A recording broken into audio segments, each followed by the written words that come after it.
Well, Key City Church, welcome. Good evening. It's so wonderful to be here with you guys this evening. Thanks so much for joining us. For those who are joining online, we're glad to have you guys with us as well as we finish out what has been a 6-week conversation about the things in our lives that have a tendency to bring us to the end of our faith and what we do when we get there. And if you're just jumping into the conversation right now, or you're here for the first time and you've missed the previous part of the conversation, we encourage you to go and watch the rest of it. You can find it on our channel on YouTube by searching for Key City Church, because what we've recognized through this conversation is that life has a way of showing up that disrupts and derails the life that we planned for, the life that we expected, that we worked for, and so often had sacrificed for.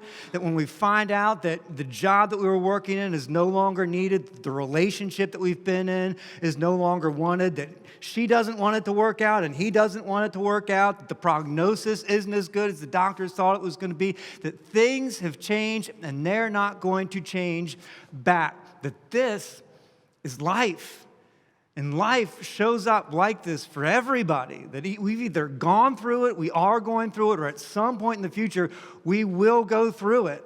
And that this kind of life, when it happens, when it shows up, it's just so unexpected, because life is just so complex and there's so many variables. There's no way that we can plan for or expect all the ways that life tends to show up. And we can't out-earn it, we can't outpace it, we can't out-mitigate it, that life just shows up. And when it does, we feel so unprepared for it, because what we recognize, those of us who've been through this kind of life, who've gone through these seasons, I mean, what can really prepare you for these kinds of things and all the ways that life has a tendency to show up? And as a result, because it tends to be so unexpected and we never feel prepared for it, we never feel ready for it, when it shows up, it has a tendency to bring us to the end of our faith. That the faith that we inherited, the faith that we grew up with, or the faith that was handed to us, was a faith that was a great model for life when life is going well,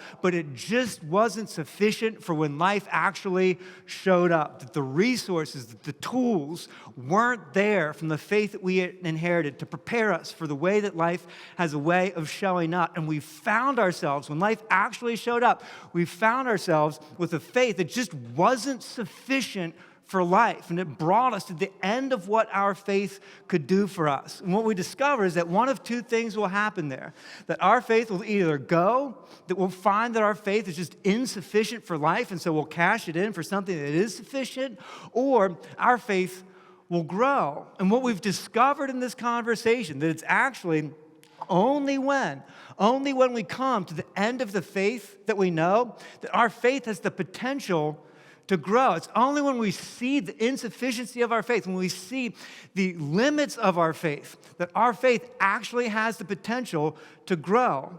And so many of us have experienced this because we've gone through life. We've gone through these seasons of loss and hurt and pain and difficulty and challenge. And we've come out on the other side. And we came out on the other side, and we can look back and recognize that because of what we went through, that we wouldn't go through it again. We're not glad for it, and we wouldn't wish it on anybody. But because of it, we came out with a faith that was bigger, that was stronger, that was more durable, with a bigger confidence in God and a deeper intimacy with God that we never could have gotten any other way than having gone through that. And it left us asking the question, well, if that's the case, then what do we do so that we come through with a faith that grew? What do we do when we're in those seasons that bring us to the end of our faith, so on the other side of it, we can look back on a faith that grew? And through this conversation, we've recognized several things that we can do in those seasons so we can look back on a faith that grew. And the first one that we recognized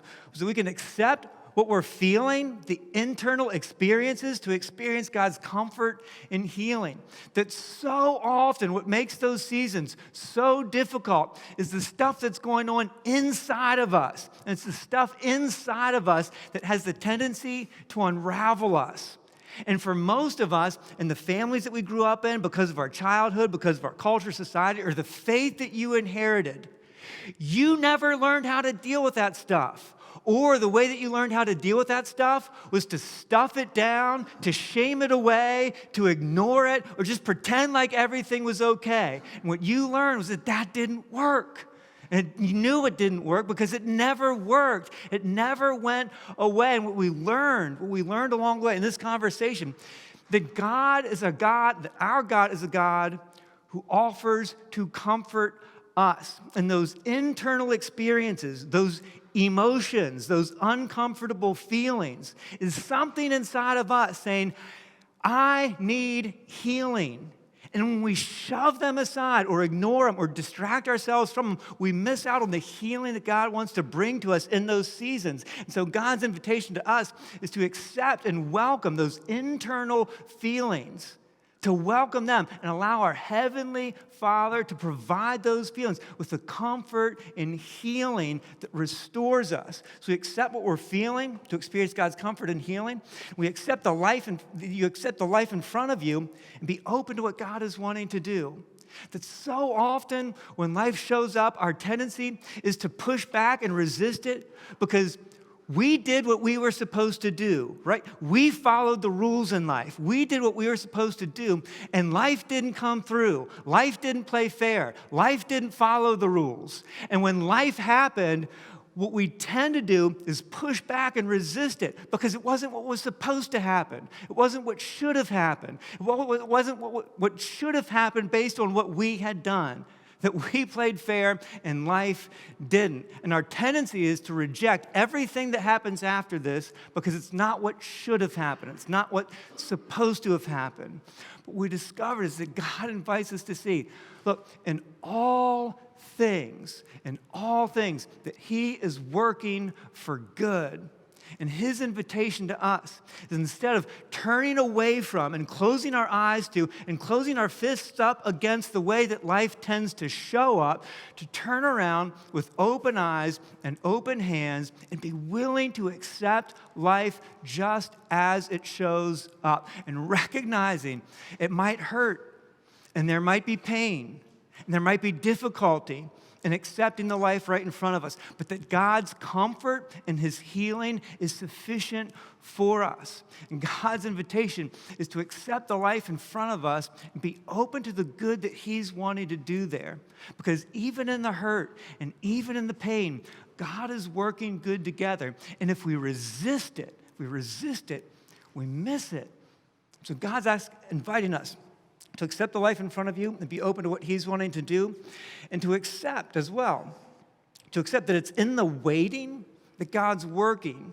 That so often in these seasons we find ourselves in the middle between the happy life that we had before and our happily ever after. We find ourselves in the middle of what we expected our faith to carry us over, in the middle of the hurt and the pain and the injustice and the bitterness and the anger and the grief, suffering the things that we thought that our faith should have protected us against. But we recognize that it's right in the middle.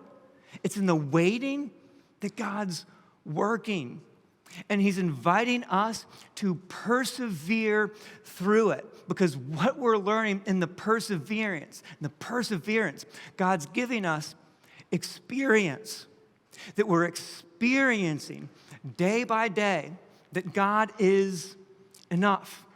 That the things that we had looked to and relied on in order to be okay, when those things have gone away, we discover that God is sufficient for us.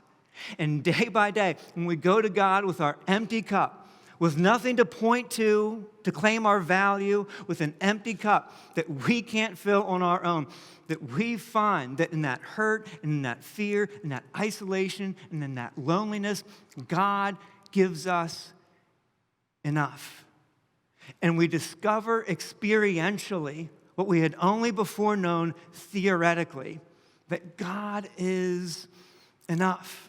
And so His invitation for us when we're in those seasons, when we're stuck in the middle, when it seems like we're never going to get through this, is to be patient and continue, because it's in the waiting that God is working. And when we do, everything changes. When we do those things, everything changes.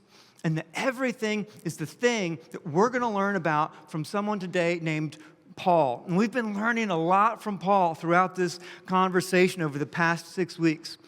And what makes Paul's perspective so interesting is that Paul lived 2,000 years ago. He was a persecutor of followers. He was a contemporary of Jesus. He lived at the same time as Jesus. And when Jesus died and rose again and the Jesus movement started to grow like crazy, Paul was persecuting followers of Jesus because he saw them as apostates to the Jewish religion. So he was putting them in prison and overseeing their deaths. And Paul was on his way to put followers of Jesus in prison when Paul met the resurrected Jesus. And then Paul became a follower of Jesus and started planting communities of followers of Jesus all over the Roman Empire. And then for the rest of Paul's life, Paul encouraged and built up those communities of followers of Jesus, and he wrote them letters to encourage them. And many of those letters were compiled together and collected and included in the New Testament portion of our Bible. And what we've been discovering in those letters, what we've been discovering there, is that Paul wrote to people who are going through the things in life that bring us to the end of our faith. He was writing to people who had lost family members, who had lost homes, who had lost livelihoods, people who were in the middle of what they expected their faith to carry them over, people who had come to the end of their faith. And we find Paul sharing his wisdom and his insights and the experiences he had gained to speak into the experiences that we all have. And what often feels so lonely for us when we come to the end of our faith is because we think we're the only one. We think that this has never happened to anybody else. And one of the things that we've been discovering in this conversation is that this experience isn't new, and it's not singular to you. That it was the experience of Jesus' first century followers. And it was that experience that Paul, we find, writing into over and over again. And Paul writes into that experience to share from his own experience today in a letter that he wrote to a group of followers of Jesus in a city called Corinth. And when we come to the point in the letter that we're going to be looking at today, Paul has just gotten finished talking about how God was giving him increasing levels of insight and revelation. That God was somehow, in some way, giving Paul these increasingly heightened, increased revelations and insights into heaven and reality. And we don't really know exactly what that looked like or what that consisted of. And Paul even admits, he didn't even really know how that was happening either. But it was happening. And when we read Paul talking about this, for a lot of us, the idea of Paul getting increased insight into heavenly realities, the version of faith, from the version of faith that a lot of us inherited, that is like the height of faith. That is the mark of big faith. That big faith is about having bigger insights and more knowledge and more understanding. When Paul's talking about having these increasingly greater revelations of heavenly realities, we'd be like, well, yeah, that's it. Look at Paul. That's big faith. Big faith is about what we see from mountaintop experiences.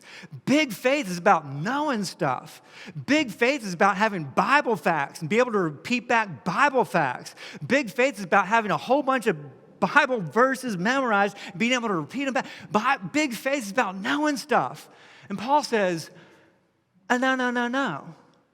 That is not big faith. In fact, listen. Here's what he says. He says, because of those increasing revelations, because of that, therefore, in order to keep me from becoming conceited. Paul's saying, look, increased understanding, knowledge, insight, theology, no, that is not big faith. In fact, that creates a danger for someone to become conceited. That is actually something that needs to be guarded against, because the tendency for us is to have that we point to claim our value. And Paul's saying, no, that's a danger. In fact, it's so much of a danger. Here's what happened. Because of that, I was given a thorn in my flesh, a messenger of Satan to torment me. So to keep me from becoming conceited by my knowledge, I got a thorn in my flesh from Satan. And before you tune out, because maybe the reason that you walked out or you walked away from church to begin with and are just now walking back in is because you found churches to just over-spiritualize everything, and everything good that ever happened was because God did it, and everything bad that ever happened was because Satan did it, and you just felt like it just wasn't nuanced enough, that life is more complex to that, and that churches just kind of glossed over the complexity and difficulty of life by just blaming everything good on God and everything bad on Satan. And when Satan comes up, you're just like, I'm out.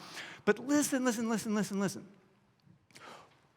Paul, first of all, is regarding a thorn in his flesh, which we don't know what that is, and scholars disagree on what that is, and some of them think that it was teachers that had come into Corinth to undermine Paul's credibility. Other scholars think that it's a physical, ailment, that he's sick or had something wrong with his eyes or something like that. So there's no agreement. Everybody's pretty sure that he's not talking about a thorn in his flesh. This is figurative language. It's possible that messenger of Satan is also figurative language, and that Paul just really means like this was antagonistic towards God's purposes for me. There was something holding me back from what I believe God is leading me to. So, I recognize that there is good that comes from God, and that there are spiritual realms and entities that have some kind of impact.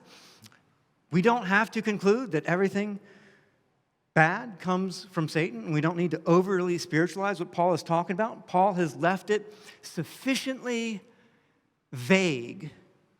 And I think the reason Paul left it sufficiently vague was so that we could all connect. That Paul was saying, guess what?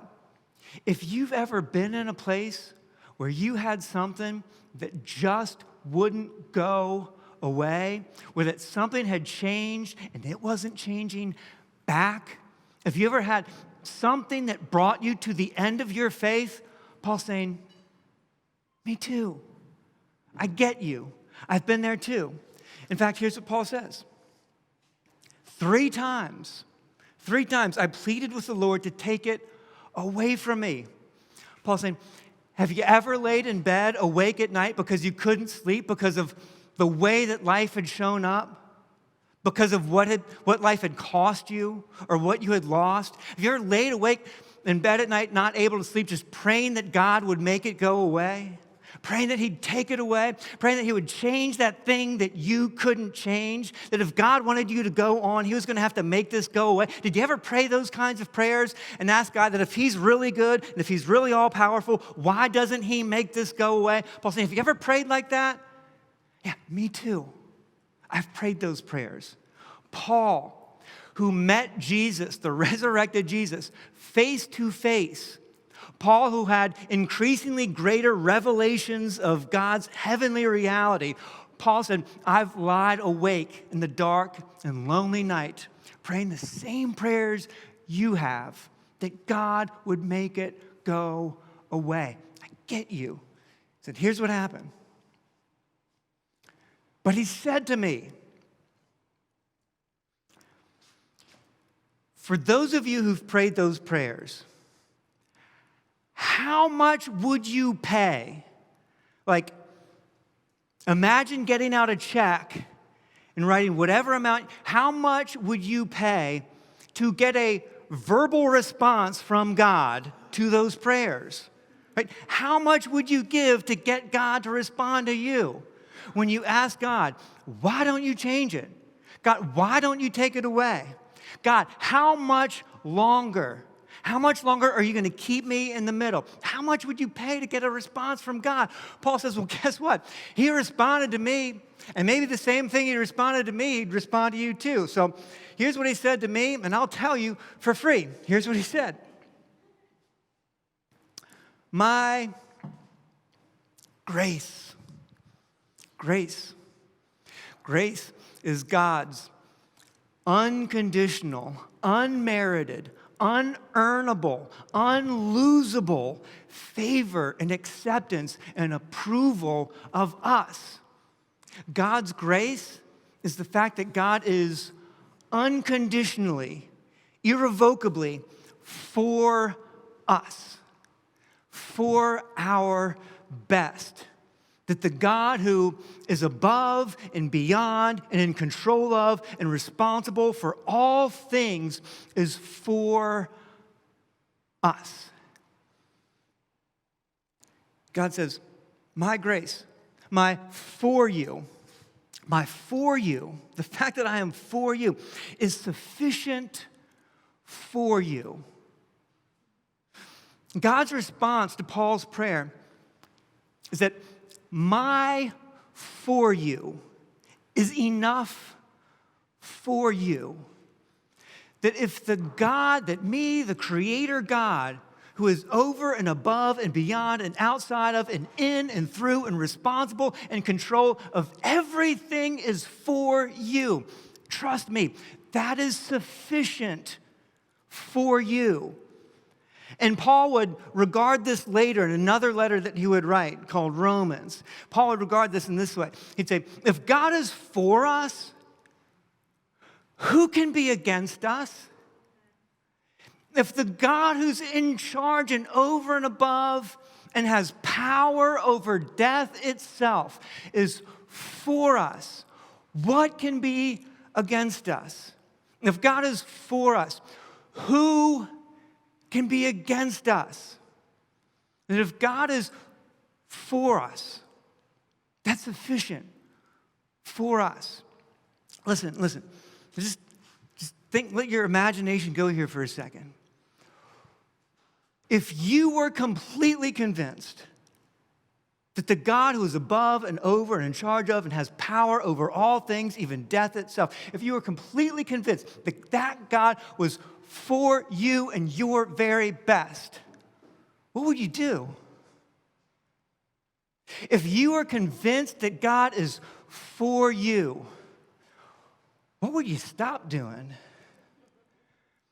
If you were convinced that God is for you, what would you stop worrying about? What would you stop being anxious about? If you truly knew the God above everything is for you, who would you stop trying to impress? Who would you stop comparing yourself to? Who would you stop competing against? If you were convinced that God was for you, what would you risk? This is trust. This is trust. Trust is our lived out confidence that God is for us and is at work in and through all things to bring restoration to all of us. That the God who is above and in charge, responsible for all things, is for us. That grace, God's for us, is meant to produce trust. And God says, my for you, it's enough for you because my power, my convincing you that I am for you to produce that kind of trust, my power, listen, is made perfect. That power is brought to completion. My power is brought to fullness. My power creates that kind of response. Guess when? Guess when that happens? Not when we get all the knowledge. Not when we have all the Bible facts. Guess when that happens? You'll be amazed. In weakness. That kind of trust that God is for us, when God's for us, becomes sufficient for us. Where that happens, it's in our weakness. It's when we're in the middle between our happy life before and happily ever after, right in the middle of what we expected our faith to carry us over, right in the middle of the pain and the hurt and the grief and the loss and the injustice. It's right there when there is nothing that we have to point to claim our value, when all we have is an empty cup and turned up hands to God. It's right there where we have lost the things that we relied on to be okay, where the things that we needed to be okay have gone away.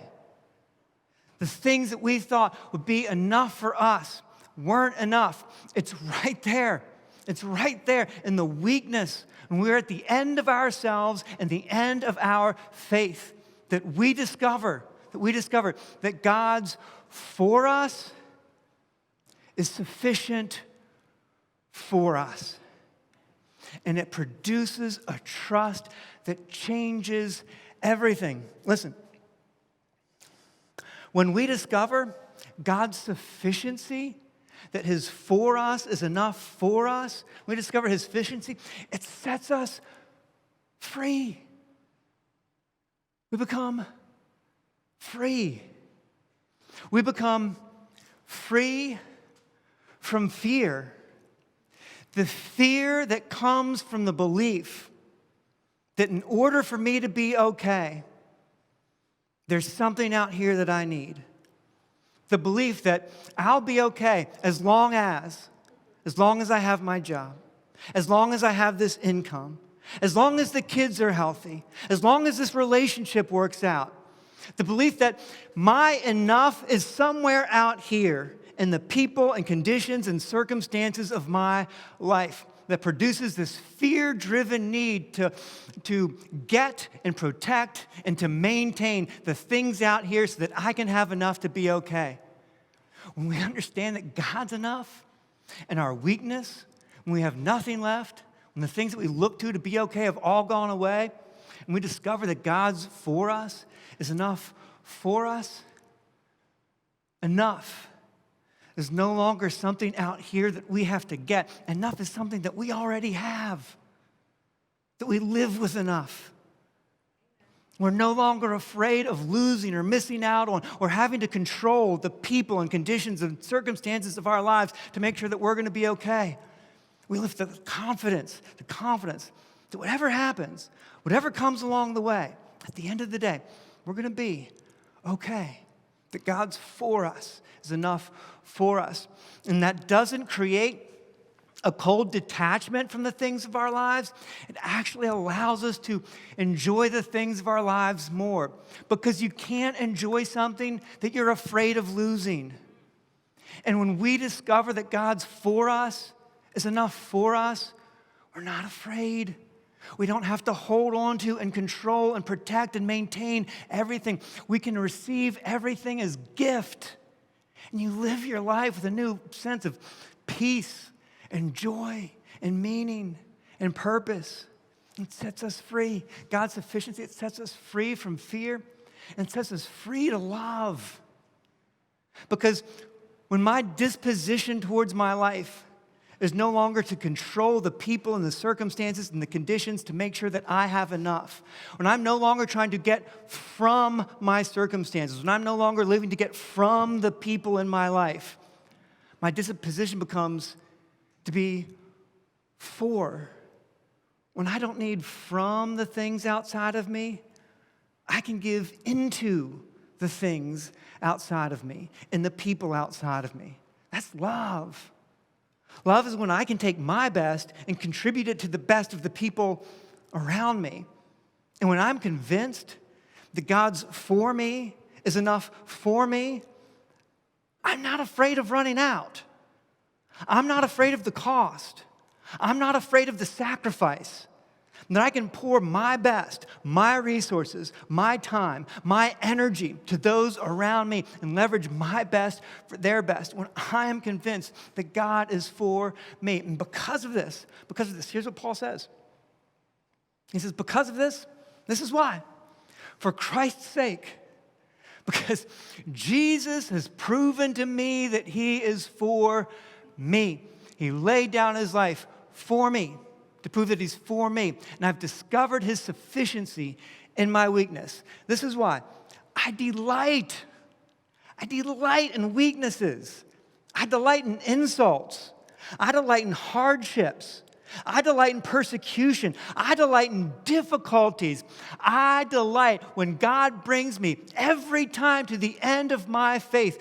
I know He is going to teach me something that I had only known theoretically before. He's going to teach me something experientially, that He is for me. So I delight in it. I delight in it because when I'm weak, that's when my weakness and the hurt and the pain and the loss and the injustice and the indignity and in the uncertainty and the wondering when I'm weak, then I'm strong. Because I'm no longer drawing on resources that are just going to disappoint and disrupt my life. Enough is no longer something that's out here. Enough is something that I already have, that I walk around with enough all the time. Trust that God's for me is enough for me. Because if God's for me, if the God who's over and above all things, if He's for me, I can live free. I'm free. And if you find yourself in the middle, between your happy life before and happily ever after, in the middle of what you expected your faith to carry you over, it's in the waiting. It's in the waiting that God is working. If you open yourself to accepting the life that's in front of you and open up to what God is wanting to do right there, it's right there that God intends to teach you that His for you is enough for you. And when you discover that, when you discover that God is for you, when you get to the other side of it and look back, you will look back on a faith, on a trust, on a confidence that grew. When you are weak, when God brings us to our weak points, He says, that's when you're strong. That's when you discover real strength, that my for you is enough for you. And I'm telling you, it doesn't feel like it at the time. It just feels like weakness.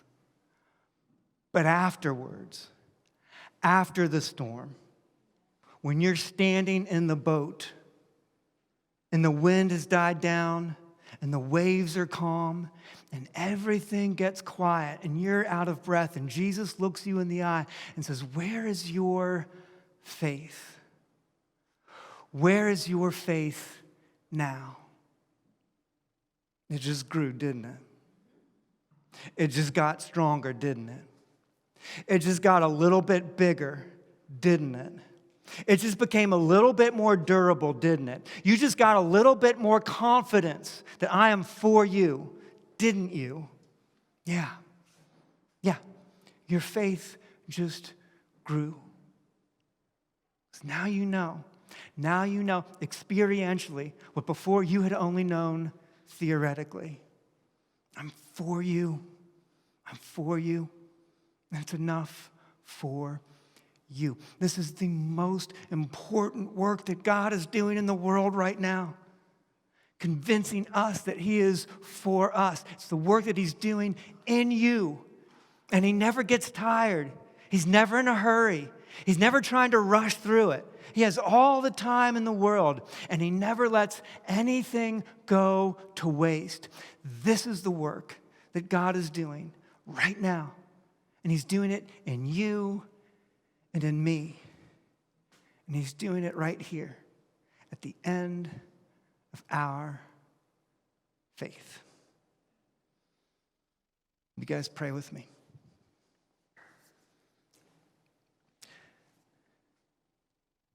Father, we are so grateful for you. That in these seasons where we just feel like we have nothing to offer. Like we can't even see or even bring ourselves to take the next step. And we come empty, cup in hand to you and discover that every time you fill it up, and discover that you are enough. That you, the God of the universe, the Creator, you don't overlook our suffering. Not a single tear escapes your notice.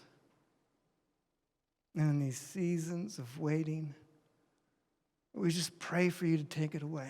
In the waiting, you're working. And you're drawing us near to you. And you're building in us a trust in you that you are for us. Is enough for us. Oh, we love you. And we praise you in Jesus' name. Amen. Key City Church, every Sunday, we celebrate what's called the Lord's Supper or Eucharist or Communion, depending on where you come from. The elements for this are on the inboard, under the inboard chairs. And if you want to grab those and pass those down, you don't have to be a member of Key City Church to take communion with us. This is something that's been practiced by followers of Jesus for the past 2,000 years. So if you consider yourself a follower of Jesus, we would love for you to be a part of this with us. This was a memorial established by Jesus the night before his crucifixion when he was surrounded by his closest followers. And he told them, he said, take these, do this, practice this, continually practice this in remembrance of me. And so for the past 2,000 years, followers of Jesus have been practicing this together in remembrance of Jesus. And what's this supposed to remind us of is that Jesus gave his body and he spilled his blood for us. And the fact that we take it as food and drink, as nourishment, I think is meant to be this reminder that it's sufficient, that his demonstration of his love for us is always meant to be sufficient for sustaining us, that we would learn to depend on it. And so as we come to the end of this conversation that we've been having for the past 6 weeks, it's been leading up to this realization that it's in the heart, it's in the difficult, it's in the grief, it's in the loss, when we feel so stuck in the middle, that Jesus is inviting us close to him to discover his enough. And so I just invite us to consider this as we take the elements together, that we take them remembering that Jesus is enough for us. So as we take the bread together, I just invite you to reflect with me that Jesus gave his body for us to demonstrate his sufficiency for us.